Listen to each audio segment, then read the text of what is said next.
কিছু কথা বলতে চাই। আজকে নির্যাতিত নিপীড়িত ফিলিস্তিনি মুসলমানদের স্বাধীনতার দাবিতে শত প্রতিবন্ধকতার পরেও আপনারা যে উপস্থিত ঘটিয়েছেন আজকের এই ঢাকা শহরে, যদি কোনো বাধা না আসতো তাহলে সরোয়ারদের মতো 10টা উদ্যানেও মানুষ জায়গা দেওয়া যেত না। আমি সুস্পষ্টভাবে বাংলাদেশের বর্তমান সরকারকে দাবি জানাচ্ছি, কোনো পরোয়া করবেন না, ময়দান আমাদের হাতে, কথা বলতে দেন। সম্মানিত, আমরা যা বলছি সত্য এবং ন্যায়ের মানদণ্ডে বলছি, প্রশাসনকে ভয় করার কোনো দরকার নাই। আমাদের বাংলাদেশ সরকারকে রাষ্ট্রীয়ভাবে জাতিসংঘের কাছে প্রতিবেদন করতে বলছি। 57টি মুসলিম রাষ্ট্র থেকে বাইতুল মুকাদ্দাসের ইজ্জত রক্ষায় মুসলিম সেনাবাহিনীর সদস্যদেরকে পাঠাতে হবে। বাংলাদেশ থেকে লক্ষ লক্ষ মুসলমান ফিলিস্তিনের স্বাধীনতা উদ্ধারে ইসরায়েলের 20 দাঁত ভেঙে দিতে যেতে প্রস্তুত আছে। ইসরায়েলের দোসর হচ্ছে পার্শ্ববর্তী হিন্দুস্তান।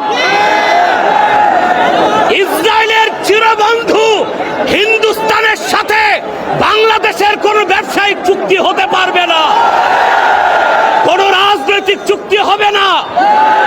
16 বছর ফ্যাসিবাদকে লালন করেছে ভারত। ভারতের দালাল ও দোসরদেরকে বাংলাদেশের রাজনীতি করতে দেওয়া হবে না।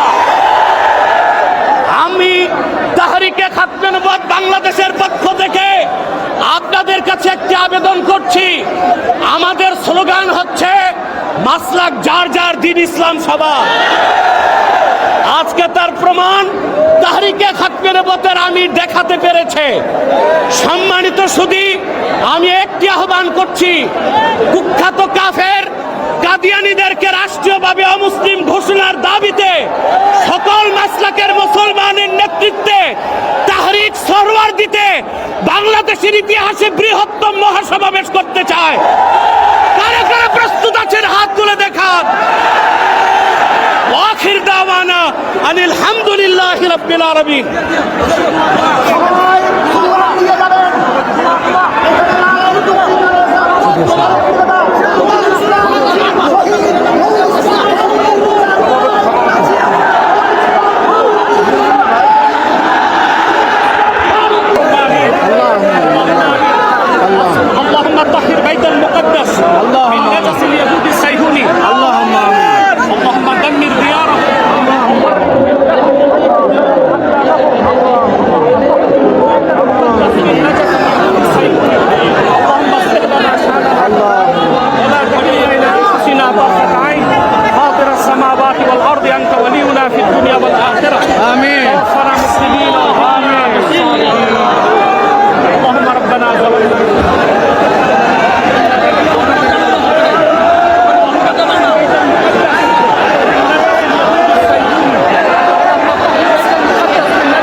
জনতার উপস্থিতিতে শত বাধার পরেও আলহামদুলিল্লাহ আমাদের প্রোগ্রাম সফল হয়েছে এবং সুশৃঙ্খলভাবে আমরা প্রত্যাশা করি প্রশাসন সর্বোচ্চ সহযোগিতা করবে।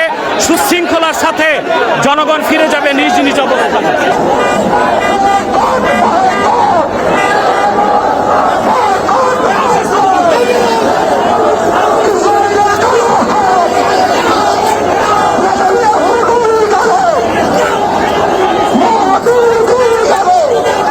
Gracias.